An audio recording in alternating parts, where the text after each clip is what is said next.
দেখে মনে হতে পারে মৌমাছির মৌচাক থেকে মধু সংগ্রহ করছেন মৌয়াল, কিংবা মৌমাছিগুলো আলাদা করা হচ্ছে চাষের জন্য। তবে আদতে তা নয়। অবিশ্বাস্য মনে হলেও এসব মৌমাছি ব্যবহার করা হবে রোগীদের চিকিৎসায়। অভিনব এই পদ্ধতি দিয়ে মানুষের রোগ নিরাময়ে কাজ করছেন ইরানের অ্যাপিথেরাপিস্ট মুস্তফা কানান। অ্যাপিথেরাপি এমন এক পদ্ধতি যাতে মৌমাছি কিংবা এর থেকে পাওয়া কোনো দ্রব্য দিয়ে বিভিন্ন রোগের চিকিৎসা করা হয়।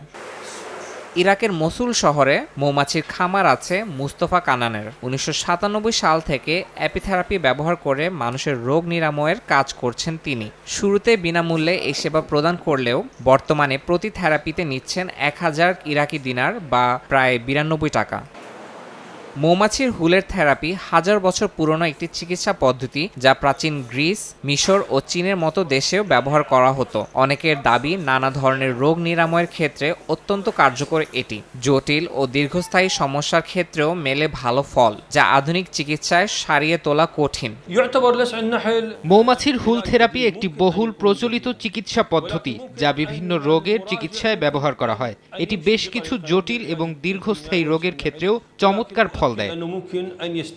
এদিকে বিকল্প এই চিকিৎসার মাধ্যমে রোগীরা আশার আলো দেখলেও এর প্রতি সন্দেহ প্রকাশ করছে প্রথাগত রোগ নিরাময় কেন্দ্রগুলো। তাদের মতে এই পদ্ধতির দীর্ঘমেয়াদী প্রভাব ও বৈজ্ঞানিক ভিত্তি নিয়ে চলমান আলোচনা ও গবেষণার উপর বিশেষ নজর রাখা উচিত।